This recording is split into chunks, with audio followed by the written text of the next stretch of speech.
Protección Inversiones presenta su videoconferencia tributaria con Orlando Corredor Alejo, una mirada experta al panorama colombiano que le ayudará a su planeación tributaria en el 2016. Gracias por conectarse con nosotros.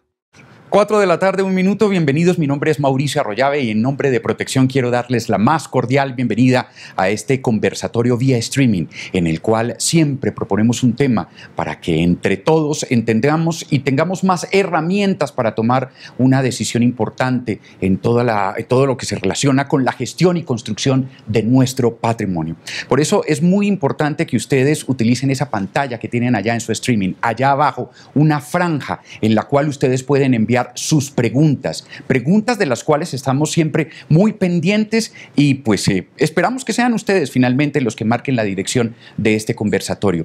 De un tema de la mayor importancia, es un tema también complejo, pero sobre todo de una, digamos, ataca la médula misma de la obligación que tenemos los colombianos con el Estado, que es el tema de la actualización y la planeación tributaria. Como les decíamos, hace parte de todas esas herramientas que Protección quiere darles constantemente a los colombianos para la construcción y la gestión de su patrimonio. Nos pueden seguir también a través del Twitter y es muy fácil, es @protección. Hay dos maneras entonces, a través de esa franja en sus pantallas y a través de nuestro Twitter. ¿Quién es nuestro invitado de hoy? Aquí les tenemos la persona que nos va a resolver hoy los problemas y ya les comento el tema que les queremos plantear. El doctor Orlando Corredor Alejo es abogado de la Universidad Nacional de Colombia, contador público de la Universidad Javeriana, especialista en tributación de la Universidad de los Andes y doctor en Derecho Tributario de la Universidad Salamanca, España. Se ha desempeñado como asesor en asuntos de derecho tributario nacional y territorial en empresas de los sectores financiero y real como Protección. Durante su vida profesional, ha estado vinculado de manera permanente a la actividad docente con universidades como la Javeriana, Los Andes, Externado, Jorge Tadeo Lozano, Universidad de Antioquia, Universidad Nacional de Colombia, entre otras. Es autor de libros y ensayos de permanente consulta por parte de contadores y tributaristas. También se ha desempeñado como presidente del Instituto Nacional de Contadores Públicos de Colombia y ha sido miembro del Instituto Colombiano de Derecho Tributario y de la AIC.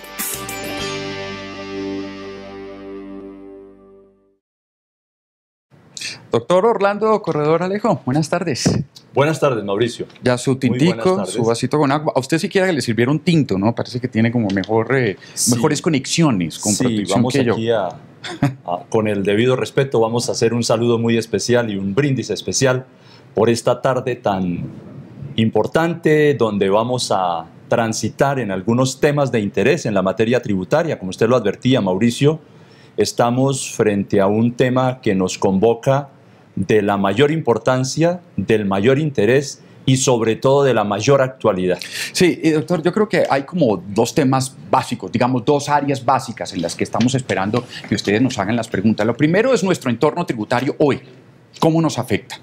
Y lo segundo, ustedes saben que existe, el gobierno conformó una comisión tributaria para que elaborara una serie de recomendaciones al gobierno nacional para una posible reforma tributaria. Esa comisión tributaria propuso una serie de elementos que todavía el gobierno no ha tomado una decisión definitiva sobre ellos, pero elementos que son muy importantes como, por ejemplo, simplificar la estructura de los impuestos para las personas naturales y jurídicas. También propone gravar las pensiones, propuso gravar dividendos, aumentar el IVA, incluso poner a pagar a las entidades sin ánimo de lucro.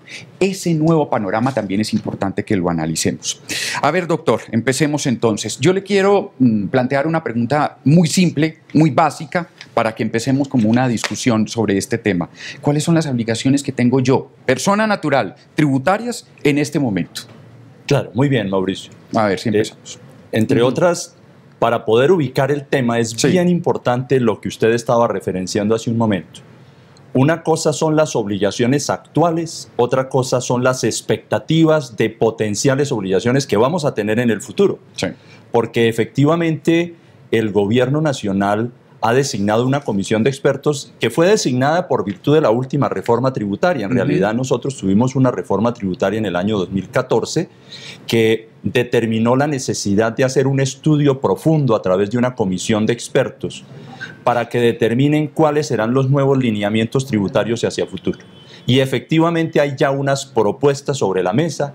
El día de ayer se conoció la expectativa de recaudo derivada de esas nuevas propuestas, pero como usted bien lo advierte, Mauricio, son apenas ideas preliminares. El proyecto de lo que será la reforma, que seguramente va a tener vigencia para el año 2017, solamente lo vendremos a conocer a mediados de año, calculo yo, y allí encontraremos efectivamente qué es lo que va a pasar. Van a existir unas modificaciones muy importantes hacia las personas naturales, ciertamente. Ya tendremos la oportunidad en un futuro de conversar alrededor de ese tema, porque hay cosas para las personas naturales que pueden venir a cubrir especialmente una franja que es toda la parte media de la población. Uno puede dividir la población en tres franjas: la franja alta, la media y la baja. Lo que se tiene a nivel previsto, de ingresos, pues. A nivel de ingresos, por supuesto. Sí, para efectos tributarios es importante el patrimonio y los ingresos. Esencialmente, la reforma pretende aumentar la cobertura hacia abajo, hacia arriba mantenerla porque está suficientemente cubierta, aunque con algunas áreas de mejora que probablemente vamos a analizar en nuestra conversación de hoy. Pero, entrado en el tema de lo que nos asiste como obligaciones actualmente a las personas naturales, es bien importante, Mauricio, volver a comprender que las personas naturales en realidad deben ser evaluadas en dos dimensiones. Las personas naturales, como usted y yo, y las sucesiones ilíquidas, que nunca puedo perder de vista, y que corresponden a las personas fallecidas. Ellas van a tener... Técnicamente eso se llama sucesiones ilíquidas. Sucesiones ilíquidas. Perfecto. Técnicamente son los bienes, el patrimonio y las rentas que deja una persona cuando fallece. Si ha fallecido antes de diciembre del año 2015, como el impuesto de renta se cubre por todo el año fiscal, el 31 de diciembre esa persona natural ya no existe, falleció, pero sigue presentando declaraciones, sigue cumpliendo obligaciones tributarias, y esas obligaciones tributarias las cubre con el mismo NIT, con el mismo nombre, pero con el rótulo de sucesión ilíquida. Vale la pena inclusive, Mauricio, volver a insistirle a las personas que gentilmente nos están siguiendo, que cuando una persona fallece, con el dolor del alma, los herederos tienen que presentarse ante la autoridad tributaria para hacer una actualización del RUT, el Registro Único Tributario, y marcar precisamente el rótulo de sucesión ilíquida. La persona se sigue identificando, sigue cumpliendo esas obligaciones. Y digo esta doble dimensión, personas naturales y las sucesiones ilíquidas, porque en términos obligacionales hay dos universos para los dos tipos de sujetos que coinciden, entre otras cosas. Hablamos por un lado de obligaciones de tipo sustancial para determinar la obligación de pagar. A cada uno le corresponde pagar el impuesto. Eso que pagamos, que se determina siguiendo una metodología especial dentro de la ley, eso se denomina obligación sustancial. La obligación sustancial, entre otras cosas, que pesa sobre las personas naturales, sean naturales o sucesiones ilíquidas, también viene de distintas fuentes por diversos orígenes. Hoy quizá vamos a reflexionar sobre el impuesto de renta, pero también hay otras fuentes a través de las cuales uno cancela los impuestos. Cuando uno compra su vestido, sus zapatos, cuando compra determinados bienes, el televisor, el computador a través del cual nos están viendo, uno tiene que pagar impuestos sobre las ventas. Ahí está el IVA. Uno de los temas que la reforma tributaria seguramente va a tocar, pero uno paga impuesto por esa vía. Y hay otra multiplicidad de impuestos que en este caso no vienen al caso. Pero lo que estamos queriendo decir para ponernos en contexto, Mauricio, es que nos cubren obligaciones de tipo sustancial y de tipo formal, que son las segundas. Las de tipo sustancial van hacia el pago del impuesto, declaración de renta, pagar el impuesto, la retención en la fuente. Y dentro de las obligaciones formales, que es el segundo grupo de obligaciones, también muy importantes, debemos destacar algunas de especial interés. Si me ayudan con la lámina que tenemos previsto para ir haciendo camino, ahí está. Quisiera que por favor, si tuviéramos en cuenta ¿Usted todavía le dice lámina? Ok. Bueno, ¿cómo se pudiera llamar?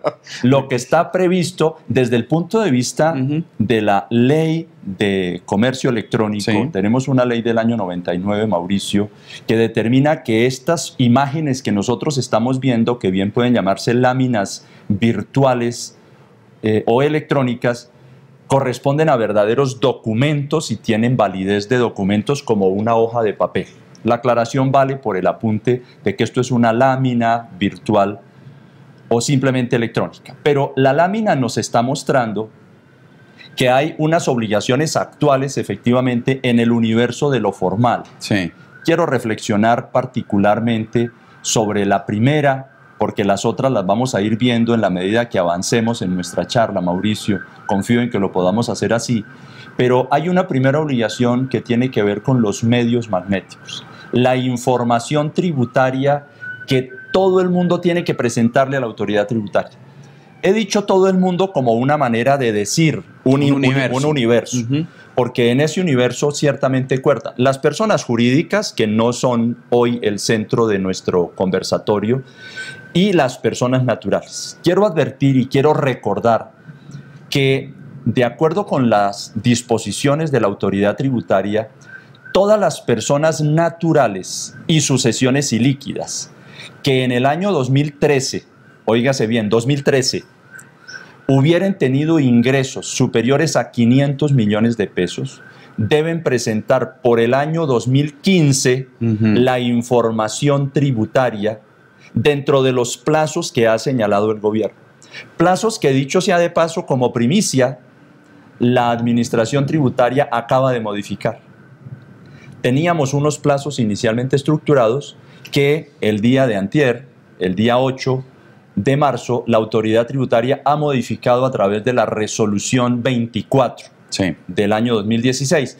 Nos ha extendido un poquito los plazos. Lo importante aquí es saber y reconocer que yo, persona natural, en cuanto en el año 2013, año de referencia, haya obtenido ingresos superiores a 500 millones, cifra que parece importante, Mauricio, pero que realmente hay muchas personas que la cumplen. Que la pueden cumplir, sí. Y en consecuencia, cuando yo cumplo esa partida, esa cifra, debo hacer un reporte de información a la autoridad tributaria dentro de los plazos que se vencen en abril, mayo, en junio de este año, según la resolución que acabé de citar, Mauricio. Pero, ¿cuál es el interés de destacar este punto, Mauricio? Me parece de la mayor importancia que la gente recuerde y reconozca que quienes estén en ese supuesto de hecho deben presentar una información que tiene que ver con toda su situación tributaria del año 2015. Uno reporta dentro de ese medio magnético, por ejemplo, Mauricio, lo que recibió de ingresos y de quién lo recibió, lo que se gastó, pero ojo, lo que se gastó tenga o no connotación tributaria. El año pasado, yo, Asuma, estoy obligado a reportar el medio magnético. El año pasado yo hice un viaje a Italia y tuve que comprar los tiquetes para irme a Italia. Y me fui para Cartagena también de vacaciones. Y quizá compré la gasolina de mi carro para poderme transportar, y etcétera, etcétera. La expectativa que tiene la autoridad tributaria con el reporte de medios magnéticos es que Orlando Corredor Alejo le indique a la autoridad tributaria lo que pagó y a quién le pagó para ir a Europa. Y lo que pagó y a quién le pagó por la gasolina de su carro y por el viaje a Cartagena y el hotel y el colegio de los hijos, etcétera, etcétera. Llamo la atención sobre ese tema porque inclusive en un conversatorio similar el último año, por esta misma vía, habíamos hecho una reflexión similar porque las personas naturales no estamos preparadas Eso le iba a decir para reportar semejante cantidad de información. Complicarnos la vida y sobre todo no tenemos esa organización. Seguramente hay unos que sí, yo por ejemplo no la tengo. ¿En qué me gasté yo este dinero que compré la gasolina para mi auto en un viaje? Quizás no lo tenga claro tan fácilmente, ¿no? Entonces, ¿qué hacemos ahí? Planear. Planear es la palabra. En este momento la planeación ya no se puede hacer. Quienes quedan obligados o quedaron obligados, y ya lo sabíamos desde el año 2014, porque esto que estoy diciendo hoy es simplemente la repetición de algo que ya conocíamos del año 2014, Mauricio. Pero quizá queda es una lección. Cuando uno va al supermercado y compra el mercado, porque todos compramos mercado, así es. Todos compramos papel higiénico, yogur, papas, etcétera. Cuando vamos al supermercado, pues lo mejor será tomar la tira del supermercado y guardarla. Y si voy a la plaza de mercado, por ejemplo, voy a la plaza de mercado, que no me dan en la tirilla. Claro, voy a tener una dificultad porque hay todavía un mundo informal que no expide factura.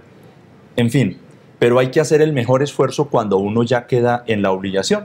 Por fortuna, dicho, es una cifra de 500 millones de ingresos en el año 2013, pues que es una partida que yo al menos no la cumplo, sí, pero sí conozco muchos que la cumplen y en consecuencia deben tener esa, entre comillas, organización tributaria y contable. Porque quiérase o no, está detrás de todo esto una contabilidad en el sentido de llevar cuentas, no en el sentido de hacer anotaciones o registros en libros o cosas por el estilo, sino de hacer anotaciones particulares para uno saber en qué se gasta la plata para podérsela reportar a la autoridad tributaria. Con un elemento o premisa adicional, que estos niveles vienen bajando. Y entonces es probable que en un año posterior le digan a todo el mundo me tiene que reportar la información. Pero venga, repítame algo porque seguramente hay muchas personas que nos están viendo en el streaming, entre otras cosas le cuento que hay personas conectadas en Brasil, en los Estados Unidos, por ejemplo en Colombia, varias ciudades en Colombia, Ipiales, Río Negro, por ejemplo, en el nombre de algunas, que dicen, caramba, yo no hice eso. Y entonces ahora, ¿qué hago? Claro. Pues, es decir, estoy en un problema, ¿qué hago? Es importante, y voy a ir avanzando en algo adicional, ya que hablamos de Estados Unidos, de Brasil, de otros países, porque a pesar de que ahorita vamos a retomar el tema de las personas naturales propiamente tal, ya en la parte sustantiva, esta obligación que estamos desarrollando, Mauricio, de medios magnéticos, tiene que ser cumplida por todas las personas naturales que hayan presentado declaración de renta en el año 2013 y que hayan reportado en esa declaración de renta unos ingresos superiores a 500 millones de pesos. Si la persona que nos está viendo, que está en Estados Unidos, presentó declaración de renta en Colombia en el año 2013 y los ingresos reportados exceden de 500 millones en ese año, tiene la obligación de reportarle a la autoridad tributaria la información de sus movimientos del año 2015. Esa presentación es virtual, se hace por medio electrónico, hay que formalizar la firma digital y hacer el cumplimiento de algunas características formales que cada uno tendrá la oportunidad de indagar y de verificar. Pero es bien importante entender lo que acabo de decir. El que está en Brasil, en Holanda, en Estados Unidos, sea colombiano o sea extranjero, en cuanto haya presentado esa declaración de renta del 2013, tiene esa obligación cuando cumpla los requisitos que hemos señalado. Y efectivamente, es un problema porque la cultura nuestra no da para que uno esté pidiendo permanentemente los soportes, pero hay la necesidad de cumplir con esa obligación, Mauricio. Es bien importante y hemos dedicado este primer segmento a profundizar en el tema porque conozco de antemano en la vida práctica que muchas personas naturales olvidan esa obligación y la administración lo sanciona posteriormente porque la administración sabe lo que cada uno tiene y está confiada en recibir la información pertinente. Esa es una de las obligaciones, Mauricio, que son bien importantes. Pero hay otras. Hay otras obligaciones de tipo formal, como estábamos viendo en la lámina, y es que pues también hay la obligación de presentar la declaración tributaria, la declaración del impuesto a la riqueza, por ejemplo, que tenemos que hacer algunas reflexiones y quisiera que lo abordáramos en forma posterior, y otras obligaciones como la de expedir factura, como la de actualizar el RUT, que de hecho le he comentado hace un momento. Yo debo actualizar mi RUT no solamente porque me muero, o me lo actualizan porque me muero. Si cambio de régimen, si cambio de dirección, supongo que también. Correcto. Es que, mire, una actividad económica. Una persona que vivía en un apartamento en la calle 8, número 888, vivía en el segundo piso y tuvo la oportunidad de pasarse al quinto piso. La dirección sigue siendo calle 8888, pero ya no es piso 2, sino piso quinto. Eso requiere una actualización del RUT por cambio de dirección. o porque cambié mi actividad, o porque ahora, además de profesional, estoy haciendo actividades vía streaming y entonces tengo que actualizar mi RUT. Cosas por el estilo son las que ameritan el cambio del RUT o la modificación del RUT. Eso es bien importante. Cuando yo empiezo actividades, debo hacerlo en función de la primera obligación, que es el RUT, el Registro Único Tributario, Mauricio.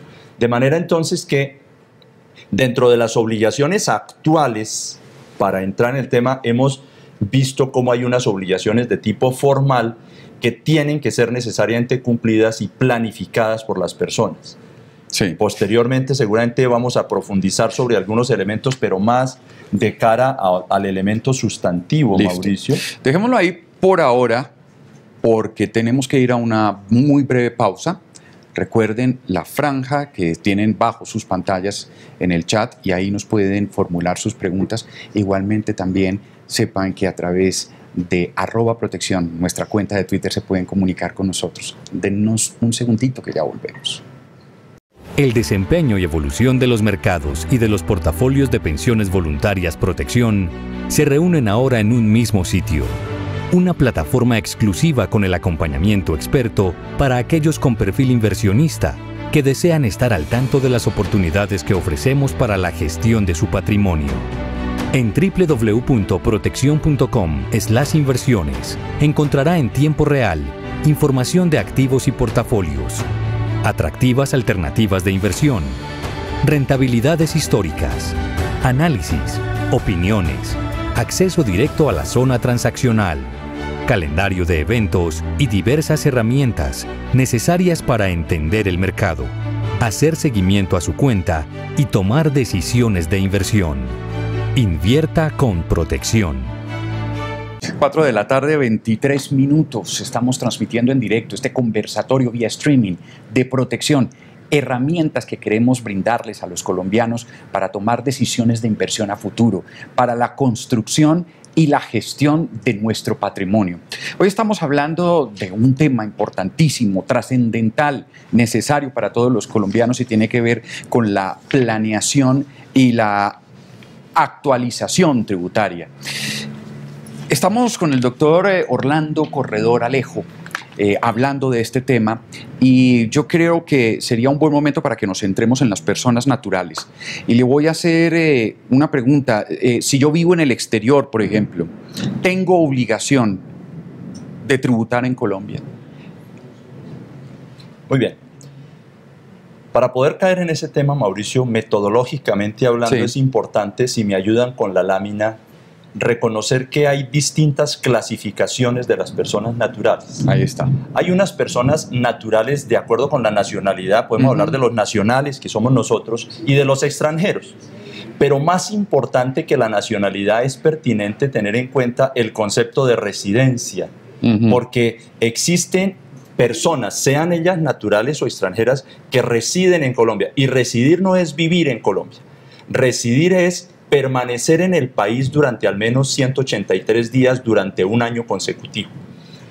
No importa si la persona es extranjera o es colombiana, lo importante es si ha permanecido. Con seguridad, Mauricio y Orlando son residentes en Colombia porque permanecemos aquí establecidos. Aquí en Colombia, sí. Pero es posible que la persona que nos está viendo de Estados Unidos, de Brasil, de Argentina, de Alemania, estas personas colombianas se hayan ausentado del país y sean residentes en el exterior, sean residentes del otro país, es decir, son no residentes en Colombia.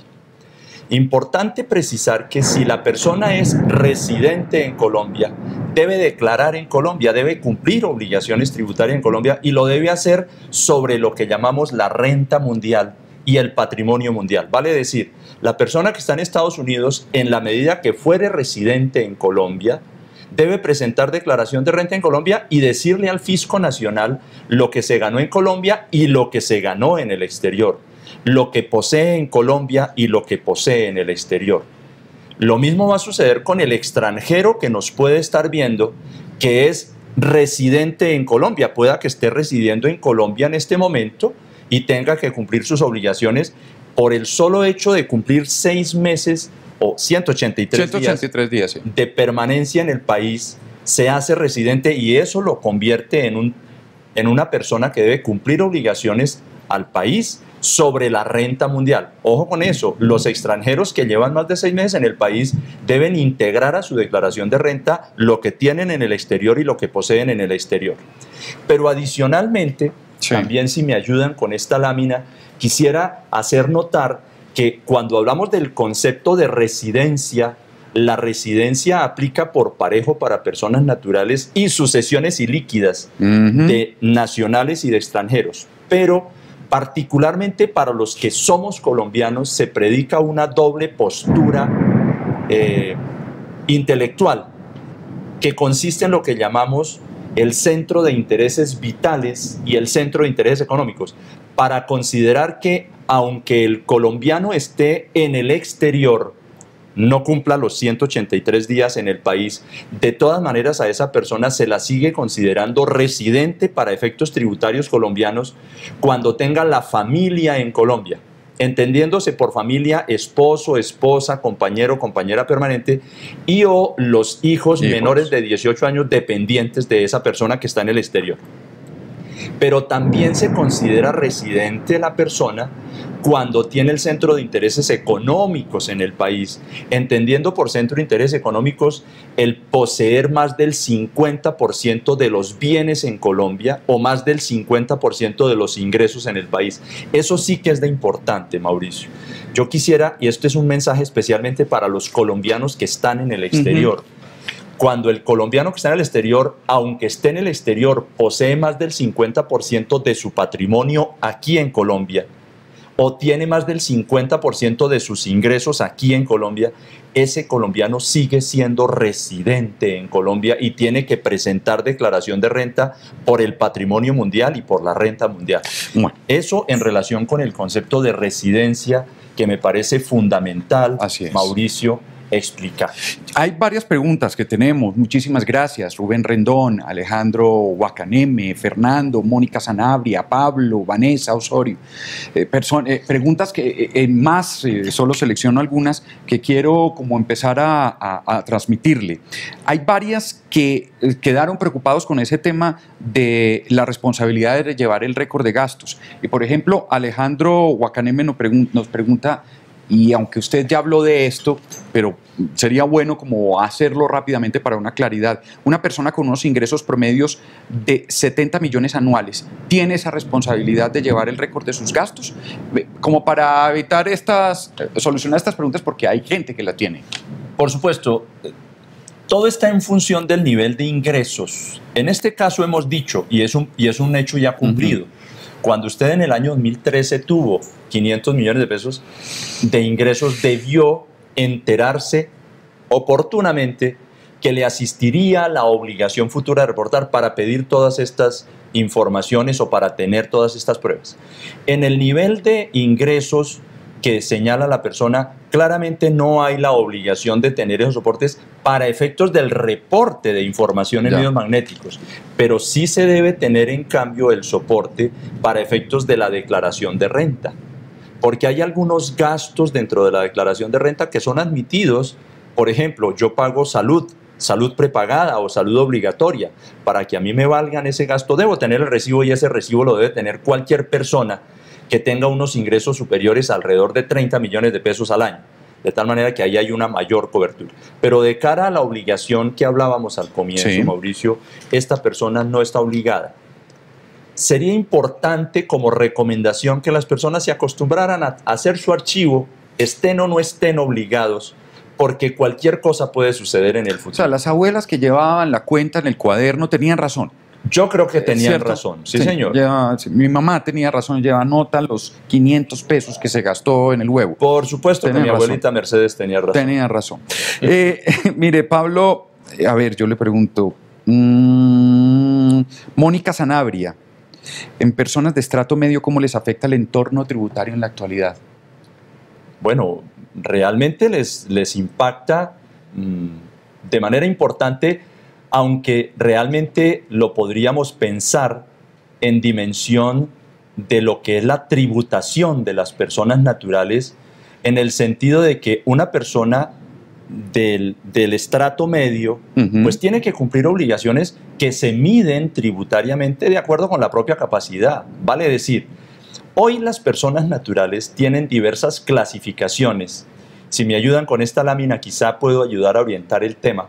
Porque las personas naturales y la sucesión ilíquida liquidamos el impuesto siguiendo un par de sistemas que la ley ha consagrado, que es el sistema ordinario, el normal, donde yo tengo unos ingresos, lo que me gano, unos gastos y unos costos, de manera que el neto entre eso es mi renta que está sujeta a imposición, entendiendo por supuesto que los costos y gastos son los aceptados fiscalmente hablando, porque yo cuando me fui para Europa ese gasto no lo puedo deducir de mi renta, ese gasto va por cuenta mía.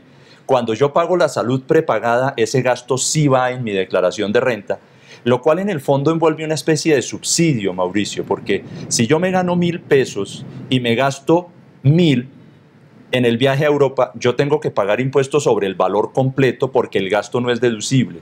Pero si yo me gano 1.000 y me gasto 200 en medicina prepagada, yo tengo que pagar mi impuesto sobre 800, pensemos en el ejemplo. Cuando yo no pago impuestos sobre 1.000, sino sobre 800, claramente lo que está sucediendo es que el Estado me está rebajando el impuesto que de otra manera hubiera tenido que pagar y eso se vuelve una especie de subsidio para cierto tipo de actividades.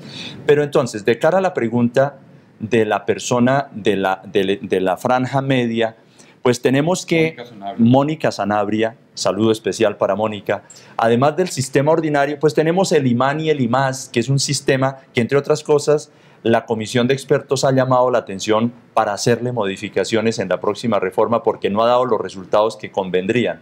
Pero el impuesto mínimo es el que tenemos que pagar todos cuando estamos en determinada situación tributaria y se liquida siguiendo una metodología que en este caso no vamos a desarrollar, por supuesto, pero quizá el referente del tema, Mauricio, es que las personas de la franja consultada tienen que pagar el impuesto de acuerdo con su capacidad, que puede ser, si hablamos de una franja media de personas que están entre 30 millones y 100 millones, si hablamos de esa franja, concretamente de ingresos entre 30 y 100 millones, yo diría que esas personas pagan progresivamente entre 0 y el 18% de impuesto. O sea, más o menos, si yo me gané 100 millones de pesos, tengo que entregarle al Estado el 18%, más o menos, en cifras redondas. Esa sería la contribución que yo le hago al Estado por efectos de haberme ganado 100 millones de pesos. Pero si me gané 30, no tengo que pagar impuesto sobre eso porque está en la franja mínima. En Colombia reconocemos además, Mauricio, una franja de empleados, una franja de trabajadores por cuenta propia y las demás personas naturales que tienen la misma incidencia respecto de la liquidación y del cumplimiento de las obligaciones tributarias. Sí. Eso esencialmente es el punto de partida. ¿Usted va a ir al concierto de los Rolling Stones en Bogotá? Si el aguacero y lo que está sonando detrás de nosotros nos va a dejar, por supuesto que lo vamos a hacer. Es que para eso le quería advertir y quienes nos están oyendo y están escuchando los truenos, aquí desde donde estamos transmitiendo este streaming en Bogotá, está cayendo un aguacero que nos refresca por un lado a quienes estamos ahogados con el fenómeno del Niño, pero nos plantea serios problemas para el concierto de los Rolling Stones. Entonces, por ahora sigamos con este aguacero de ideas tributarias. De preguntas. Hay una pregunta que también me cae como un trueno básicamente porque no la entiendo y es de Juan José Baena. Se la voy a leer tal cual porque, a ver si usted me ayuda a entenderla. Los ingresos de 2013 base para informar exógenamente ¿incluyen los obtenidos por ganancia ocasional? Qué buena pregunta. Por eso se la hice. Qué buena, claro, Mauricio. Usted está seleccionando las mejores preguntas y las más difíciles. Efectivamente. La persona que nos dispensa la pregunta sabe que el impuesto de renta tiene una doble dimensión, Mauricio, sí, que es el impuesto básico de renta y el impuesto de ganancias ocasionales. En algunas circunstancias, por ejemplo, si yo me gano una lotería, yo debo pagar impuesto de ganancias ocasionales, que es un impuesto separado, ¿de acuerdo? Si yo vendo mi carro después de 2 años y si alcanzo a tener algún grado de utilidad, eso paga ganancia ocasional. Si recibo una herencia. Si recibo una herencia. Muy bien, Mauricio. En cuanto siga así, va a tener que ocupar el puesto de aquí. Bueno, sí. Pero, próxima usted me entrevista, doctor Corredor. Acierto en decir que desde el punto de vista tributario, la ganancia ocasional representa un ingreso por ganancia ocasional. La sucesión que recibe la persona representa un ingreso por sucesión ilíquida, ganancia ocasional. El que recibe el honorario recibe un ingreso ordinario que no es ocasional. El que recibe el salario recibe un ingreso que es ordinario, no ganancia ocasional. En todos los casos son ingresos. Razón por la cual, frente a la pregunta que nos hace el amigo Baena, tengo que decir que efectivamente dentro del cómputo de los ingresos se incluyen tanto los ingresos ordinarios como los correspondientes a las ganancias ocasionales. Por eso, fíjense en lo importante de la pregunta, porque hay una persona a quien conozco y que seguramente nos está viendo, y es que vendió su casa en el año 2013 y su casa valía 500 millones. Con el solo hecho de haber vendido la casa por 500 millones ya tiene la obligación para el año 2015. No se trata de un superpotentado, esa 2015 pero la hago ahora en 2016. es la obligación que cumplo ahora. Correcto. Okay. Muy bien. Mauricio, permítame, hago una pequeña reflexión alrededor del tema que venimos hablando en dimensión de la obligación de declarar renta, porque también no solamente para la franja media, baja o alta, la obligación de presentar declaración de renta es fundamental, pero lo quiero hacer en 2 minutos, seguro, valiéndonos de la lámina que tengo la necesidad de que me ayuden a proyectar para poderle decir a las personas que gentilmente nos están siguiendo que la autoridad tributaria emitió un concepto de la mayor importancia en diciembre del año pasado que tiene que ver con la obligación de presentar declaración de renta por parte de los colombianos y extranjeros no residentes en Colombia que estando en el exterior poseen bienes en el país. La situación de hecho es, yo estoy viviendo en Alemania desde hace 20 años, pero sigo teniendo un apartamento, una casa, una finca, bienes en Colombia. Pero resulta que esos bienes que valen 800 millones, cualquier cifra, esos bienes no me generan ninguna renta. Allá vive mi abuelita, mi tía, mi hermano, yo no cobro arrendamiento, etcétera, no genero ningún ingreso. Pregunta, ¿el solo hecho de tener un patrimonio en Colombia me hace declarante de renta? La autoridad tributaria dijo a través del concepto 33112 del año 2015 que los colombianos que estén en el exterior, que aunque estén en el exterior posean bienes en el país y que no generen ingresos en Colombia, no están obligados a presentar declaración de renta en el país. Y esto es bien importante porque veníamos acostumbrados a una tradición a través de la cual las personas naturales, independientemente de si recibían ingresos o no, tenían que declarar renta cuando tenían patrimonio superior a 4.500 unidades de valor tributario, que eso viene a ser una cifra de alrededor de 140 millones de pesos. El solo hecho de poseer ese patrimonio se le decía, usted tiene que presentar declaración. Muy afortunada esta doctrina, Mauricio, de la autoridad tributaria, que nos enseña que el hecho de tener un patrimonio en Colombia no obliga a la persona a declarar renta. Lo que verdaderamente obliga a la persona a declarar renta es tener ingresos en el país, y si se poseen bienes o no se poseen es un elemento secundario. Bien importante esta doctrina, especialmente para los seguidores que están al otro lado del mar. Yo lo voy a meter ahora en un tema después de una breve pausa, y es el siguiente, pero para que nos vamos preparando. Los fondos de pensiones voluntarias y los fondos de inversión, ¿qué papel juegan en todo este ambiente tributario? ¿Cómo entran los fondos? En unos segundos, oiga, siguen cayendo truenos, ¿no? ¡Qué barbaridad! Sí, pero fíjese, Mauricio, yo estoy feliz con esta lluvia yo también. De preguntas que nos está llegando. Es una tormenta lo que está cayendo. Yo me suponía un fenómeno del niño en este conversatorio, porque dije, bueno, vamos a ver si rompemos el récord de hace un año. La Mauricio. moda ya es el fenómeno de la niña, ya el niño es pasado. Por supuesto. Una pausita y ya regresamos. Cuando tienes soluciones a tu alcance, la vida es más simple.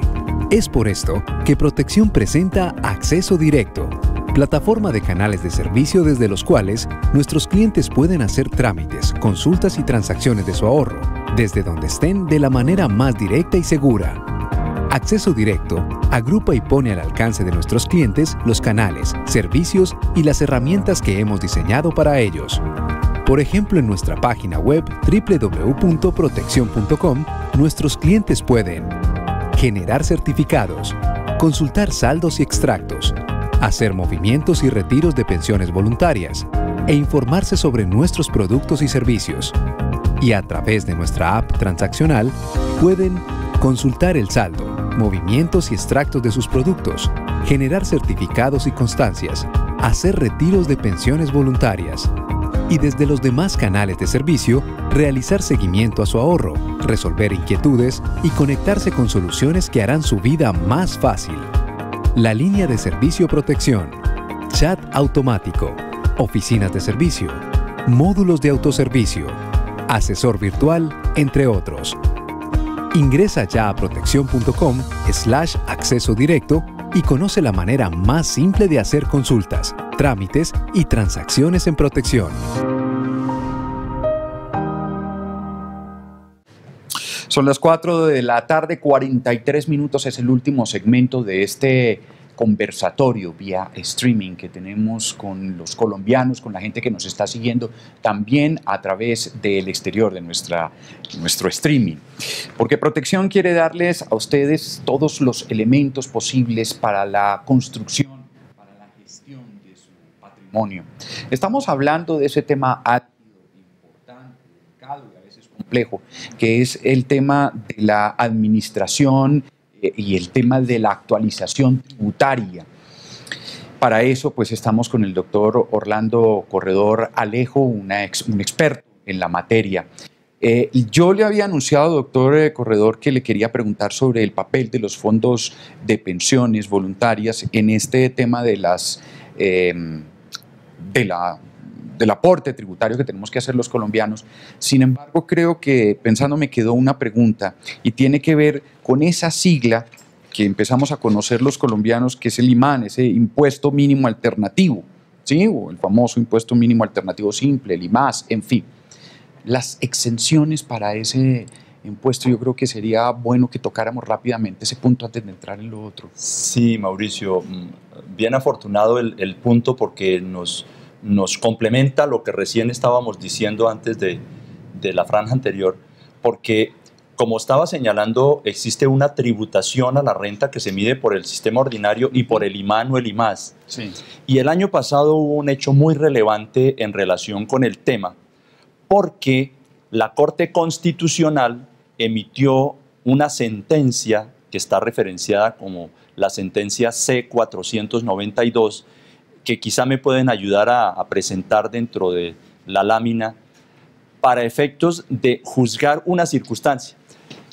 Para efectos del IMAN y del IMAS, la determinación de la base gravable se hace siguiendo una estructura que consideró la ley, pero resulta que bajo el sistema tradicional, las personas naturales tenemos derecho a una exención del 25%. Me explico. Orlando Corredor Alejo es asalariado. Orlando Corredor Alejo es profesional independiente. No importa si es asalariado o trabajador independiente, recibe o salarios o recibe honorarios. En esa dimensión, él tiene derecho a una exención del 25%. Si se gana 1.000, realmente no paga impuestos sobre 1.000, sino sobre 750.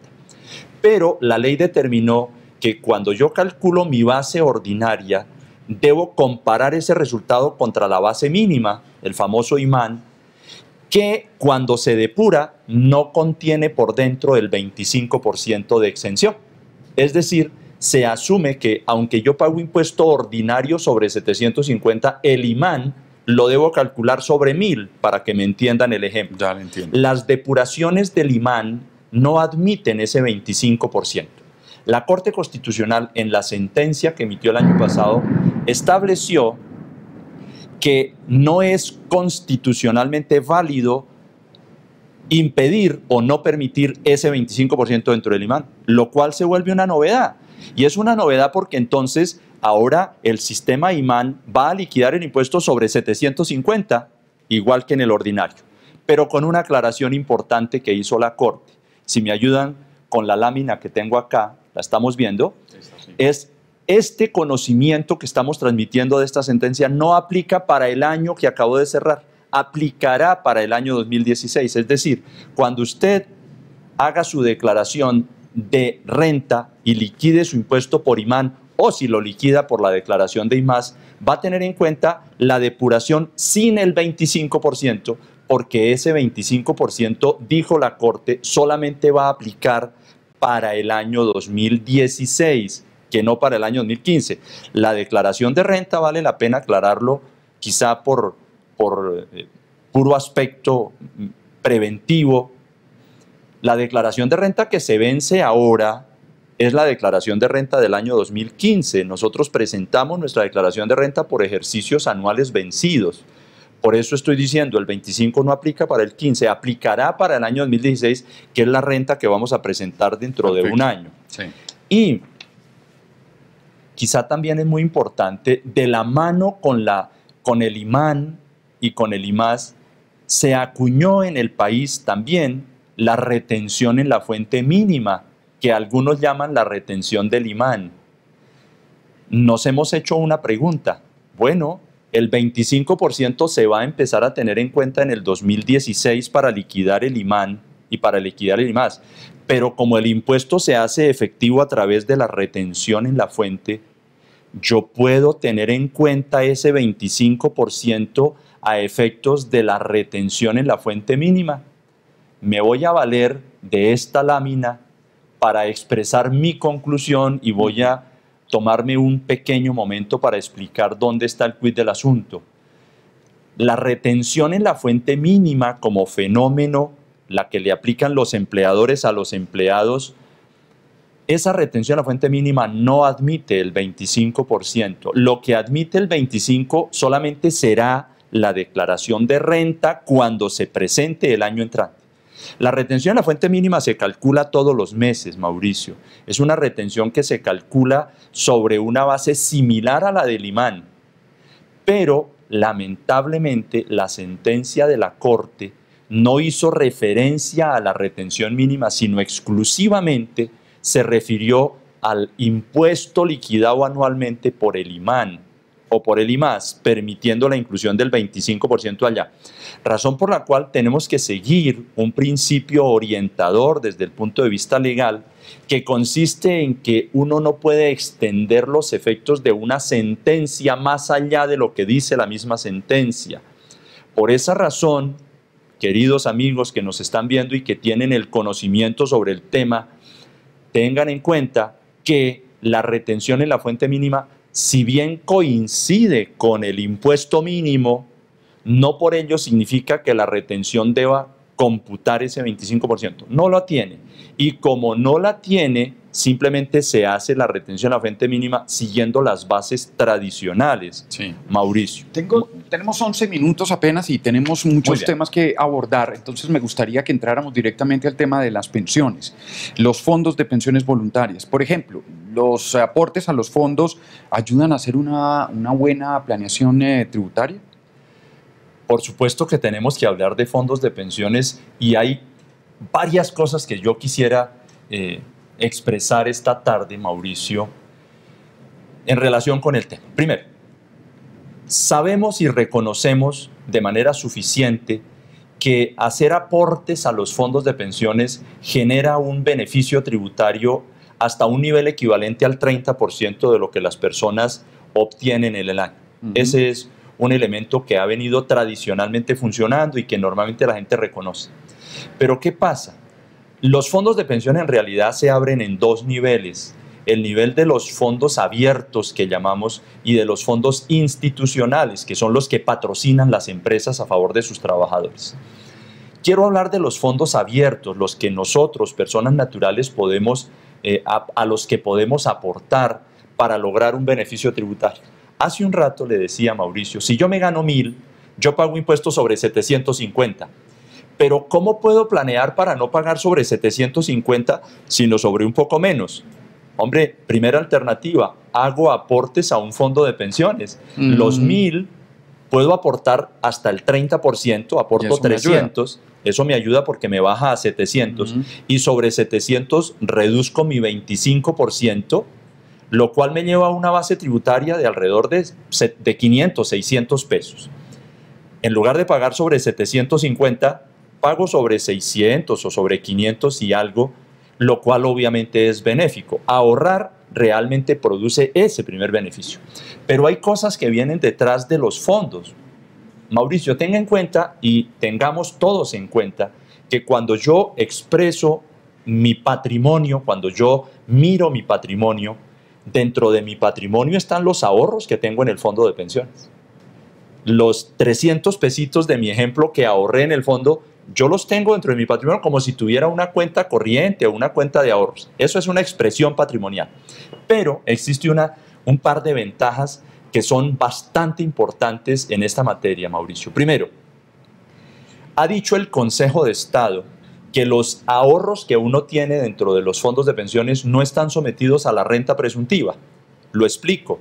La renta presuntiva es el impuesto que debemos pagar mínimo todas las personas, distinto al IMAN, y que se calcula como un valor equivalente al 3% del patrimonio de la persona. Si yo tengo X plata de patrimonio, debo pagar un impuesto mínimo del 3% sobre eso, sobre el 3% de esa base patrimonial. Pero resulta que los aportes que yo poseo en el fondo de pensiones se sustraen de la base de renta presuntiva. Beneficio número 1. Y beneficio número 2, los rendimientos que generan los fondos de pensiones, porque mal que bien los aportes a los fondos de pensiones también generan un rendimiento. Los 300 pesitos que ahorré en mi ejemplo, al final del año probablemente valen 305. Esos 5 pesos que yo me gano como rendimiento del fondo de pensiones realmente no generan un ingreso para la persona en el momento en que el fondo los abona a la cuenta de la persona, sino que son grabados únicamente cuando yo los retire.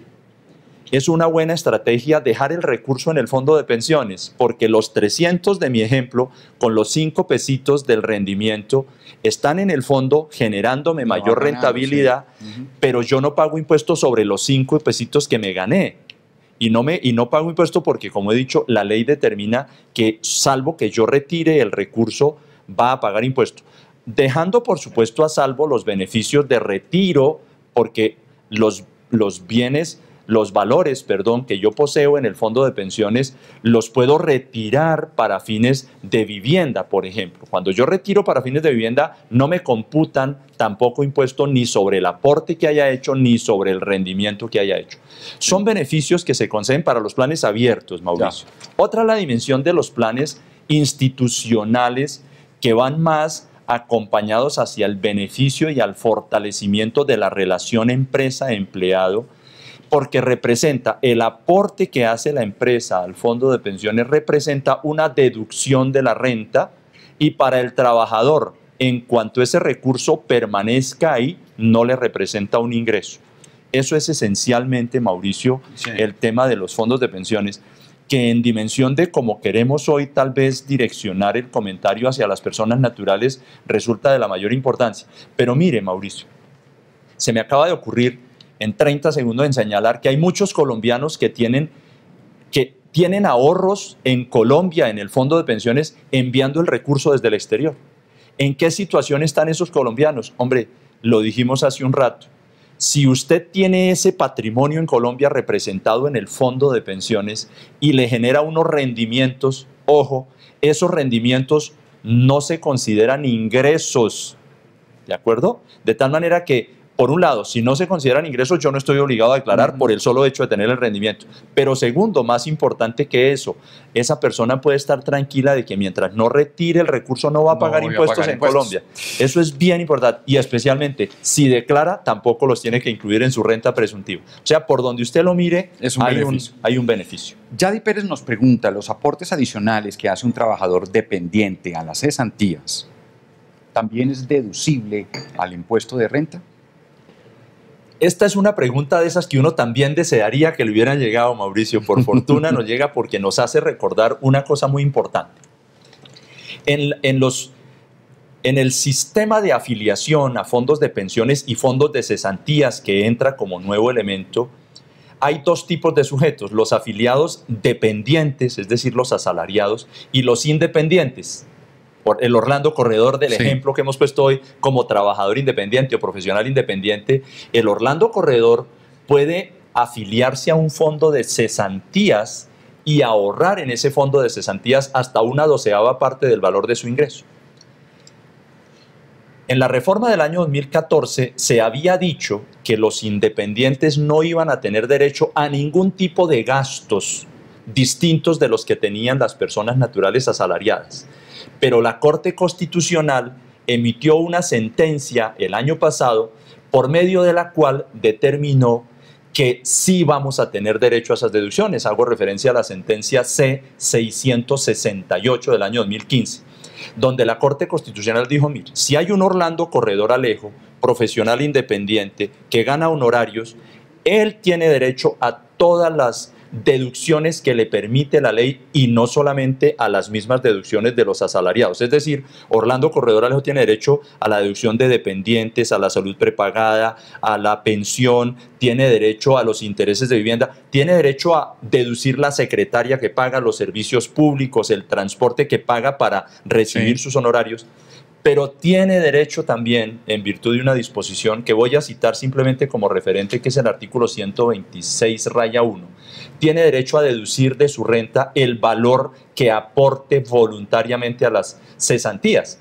La respuesta entonces es afirmativa. Las personas naturales independientes tienen derecho a deducir no solamente los gastos propios de su actividad, sino también los ahorros que hagan en los fondos de cesantías. Es bien importante que las personas tomen la cultura del ahorro, tanto en fondos de pensiones como en fondos de cesantías. Tenemos unos 3 minutos más o menos y uno más que me robe sin pagar impuestos, para hablar del tema de las expectativas que podríamos tener con esas recomendaciones de la Comisión Tributaria.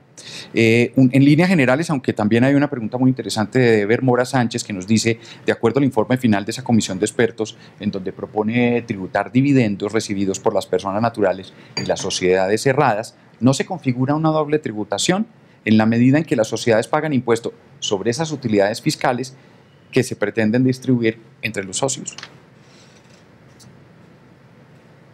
Otra pregunta interesante, y se nota que nos están siguiendo personas que conocen el universo tributario y eso me alegra y me reconforta, porque la charla debe ir dirigida a quienes no sabemos y a quienes saben, como las personas que inteligentemente están haciendo esas preguntas.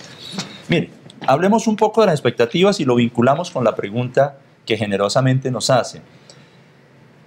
Efectivamente, lo que se va a proponer es un cambio radical en la tributación de las personas naturales que intenta valerse de un modelo que se utiliza en otros países. Actualmente en Colombia, Mauricio, nosotros utilizamos algo que llamamos en la academia la renta neta. La renta neta significa que Orlando Corredor Alejo obtiene ingresos por salarios, pero también por arrendamientos, pero también por dividendos, pero también por rendimientos financieros, etc. Cuando yo miro la renta del sujeto por dentro, encuentro que hay cédulas de renta. Una es la cédula salarial, otra es la cédula de la renta de capital como los dividendos, los arrendamientos, los rendimientos financieros. Otra puede ser la cédula de las actividades comerciales. Hoy nosotros unimos todo en una sola bolsa.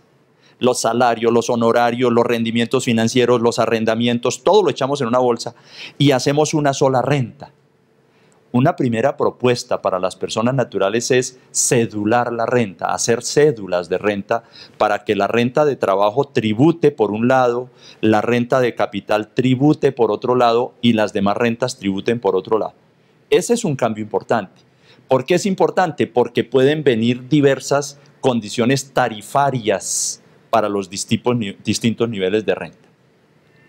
Pero adicionalmente, cuando observamos la cédula de las rentas de capital, insistiendo en que las rentas de capital incluyen dividendos, arrendamientos y los rendimientos financieros, los intereses, etc. Intereses que no de fondos de pensiones, porque ya vimos que esos intereses no tributan salvo que yo los retire. Sí. Cuando los retire serán renta de capital. Pero cuando vemos en dimensión esa cédula aislada, efectivamente se está proponiendo una modificación para que las personas que reciban dividendos, efectivamente tributen sobre esos dividendos y eso va a generar una doble tributación, porque realmente los dividendos es la utilidad de las sociedades que después de impuestos se reparten a los socios. Y efectivamente eso genera un modelo de doble tributación que llamamos económica, que nosotros en el país tenemos erradicada desde el año 1986, pero que ahora la Comisión de Expertos quiere revivir copiando un poco el modelo de otros países como Chile, por ejemplo, o países de Europa que gravan los dividendos efectivamente, y esto se hace simplemente con un ánimo eminentemente recaudatorio. Finalmente, en 2 segundos debo decir que hay otro cambio importante para las personas naturales y es establecerles una renta mínima presuntiva sobre sus ingresos. Se quiere establecer más o menos que si yo desarrollo una actividad comercial, por ejemplo, los costos y gastos asociados no pueden exceder, por ejemplo, de un 85%, de tal manera que yo tendría que pagar mi impuesto sobre una base mínima del 15%. Ese es un cambio también muy importante que puede venir, que afectaría profundamente la base tributaria de las personas que ejercen ese tipo de actividades. Hay muchas cosas, Mauricio, en realidad. Bueno, pues yo creo que ya se nos acaba el tiempo. Usted tiene que llegar a su concierto de los Rolling Stones. Ha bajado la lluvia y los truenos en Bogotá. Pero de verdad, muchísimas gracias a ustedes. Contarles que esta charla va a quedar disponible para todos en la dirección www.proteccion.com/inversiones. Ahí la pueden encontrar. También pedirles, porque para nosotros es muy importante para saber cómo estamos manejando esto y si ustedes están conectados con nosotros o tenemos que hacer más esfuerzos, que llenen una encuesta que van a encontrar allá en la página. Muchísimas gracias, doctor Corredor. Que le vaya muy bien. ¿Su canción favorita? Muchas gracias. Un abrazo especial para todos los que nos han visto. Todas las canciones de los Rolling Stones son apreciadas, bien entendidas, bastante escuchadas porque rememoran una época antigua de nuestra juventud, de tal manera que de verdad un abrazo especial para todos y muchísimas gracias. Muchísimas gracias a ustedes. Mi nombre es Mauricio Arroyave. Gracias por acompañarnos en este streaming de Protección. Hasta una próxima. Cuando salga la reforma tributaria nos damos otra vez una cita. Protección Inversiones presentó su videoconferencia tributaria con Orlando Corredor Alejo, una mirada experta al panorama colombiano para hacer su planeación tributaria en el 2016. Gracias por conectarse con nosotros.